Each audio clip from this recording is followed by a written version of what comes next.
Hey, scrappy people, it's Trace Reed here today, coming at you with another part 2, I suppose, of the Folly Beach layout. And this is the right hand side pocket layout and the back of the 6x12 layout. And I'm picking up right where I left off, and I am going to finish this pocket spread with some more photos of us on the beach, and then I have a couple of stories to go with it, which is pretty funny. I don't write a ton of stories generally, but I'm trying to be more mindful of my storytelling this year. So I have 2 more journal cards in addition to the one on the previous page I did that had like the overall story about why we were at Folly Beach, and the 2 stories that I have on this side is one for this picture, which is, it says danger, keep off groin, which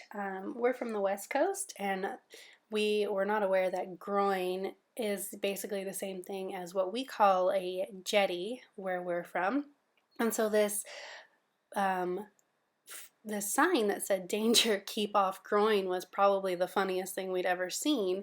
And so of course Joe took a photo at my request, and I told him that I was going to put it in his suitor guide for the future, so that I would show potential suitors this photo that says danger, keep off groin. And it was pretty funny, and we had a good laugh about it. And then the other story I'm telling on this side is this photo of Finn, where it says life is too short, Finn, on the rock. And it was just so weird that there was his name out there on a rock in the middle of Folly Beach, South Carolina. And I don't know the story behind the graffiti. There's a lot of graffiti in Folly Beach. It's intentional. I don't think that the graffiti on the rocks is intentional, but there's intentional graffiti on Folly Beach leading up to the beach itself. So I don't know the story behind this particular graffiti, if someone named Finn died or what, but it was really funny to see that out there. So Finn is hamming it up in front of the rock, and so we're going to tell the story of that one on the card next to him as well. So I am decorating these photos because I cannot have a photo in my album that doesn't have some sort of decoration or sticker on it. That's not how I roll. And so I'm adding word strips and banners and little hearts and things like that. I'm going to add in some stamps as well because I did that on the other side, and really I did this video and the last video all at once, so I'm just continuing in the same headspace as I was at before. And of course I dropped my stamp because that's how I roll. And I'm going to have to cover that up a little bit because it's bugging me. And I thought maybe I would cover it up with this stamp, but I end up putting it at the bottom, and it's just a little plain, which doesn't make much sense. But I'm just looking at it as a motif instead of an actual reference to flying. And I'm going to put this up here, but it's not really going to do what I want it to do. I need something to bridge those 2 stamps. So I'm going to look for something else to go on that journaling card to kind of tie it all together, all the stamps at least. So I put this one here. Perfect. Now I actually finished this pocket page fairly fast and worked more on the 6x12 than I did on the pocket page. I'm going to add one more little heart here. Then I believe I'm going to put all of these cards away pretty quick. But then once I do that, I decide that I need to add something to that "Not all who wander are lost" card. And so I play around a little bit with these stickers. I thought about some things that I don't end up using. I'm going to pull out these sort of safety pin flags, and I have one here, and then I decide, well, maybe I'll add 2 then. But I don't end up liking having two on there. I felt like it was a little too matchy-matchy, a little too balanced, but not balanced too, like it threw the balance off. So I'm going to pull this one back off. Try it a few more times, not going to work out. Try something else instead.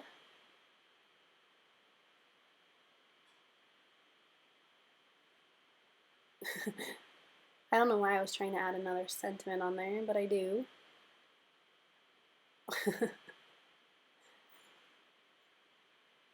There we go. Just a little something to make the card more my own. Since I'd done it with every other card, I decided to do it with that card too. Now I'm going to grab this photo of Joe looking at the lighthouse. It's one of my favorite photos from that day, and it's a true 4x6, so I'm going to trim it down a bit so it's not the full width of the 6-inch layout. There we go.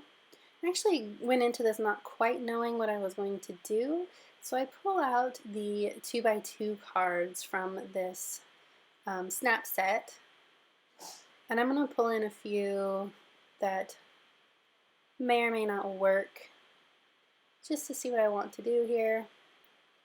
And I decided to go with a sort of grid layout for this side of the page. I went more freeform on the other side, and so I wanted it to be a little bit more structured on this side just to do something different. I'm trying to not make every single page I do the same. I felt like I was falling into a rut a bit before I took my scrappy break, so I'm just trying to change things up a little bit and not be so formulaic, challenge my creativity some. So I'm going to go with these 6 different cards, and I'm going to use them to frame the photo. And again, like I said, I wasn't really planning this page. I hadn't thought much about it before I started sticking things down, so I kind of put one, stagger it a little bit, and then decide I don't like that. So I'm going to pull that one back down. Then I'm also going to change places, and I'm going to put that not lost in the middle instead. And I'm actually working directly on the back of the previous layout. Save paper that way. I'm going to cover up most of this paper anyway, so I thought the pink was fine. It matched well enough with the right-hand side that I didn't feel the need to pull in any other paper. I am going to matte this photo, and I'm looking for something dark because there's not a lot of dark elements on the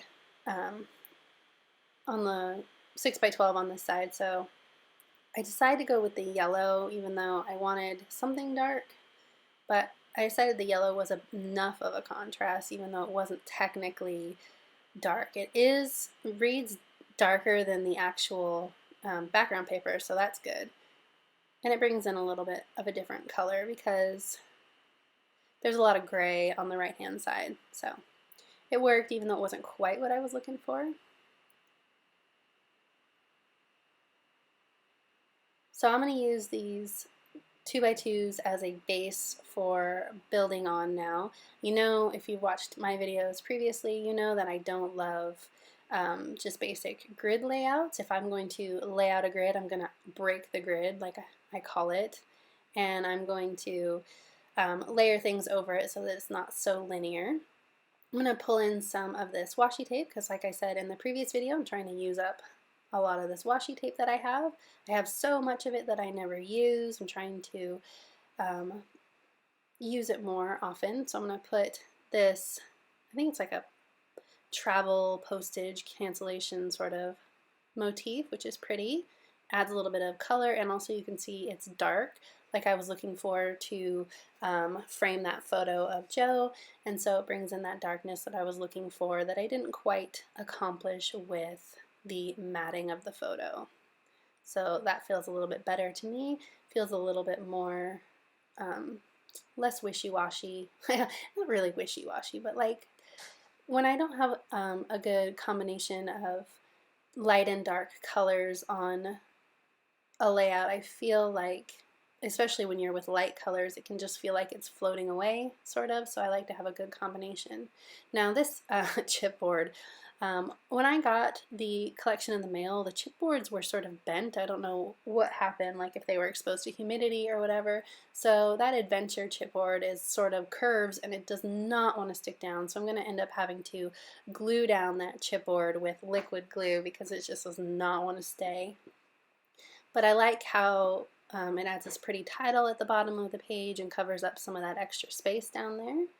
And I'm adding some more chipboard to break the grid. Plus I'm going to add in that car that I had from the previous video that I didn't end up using. I like adding in these circles. Good contrast to all of the squares.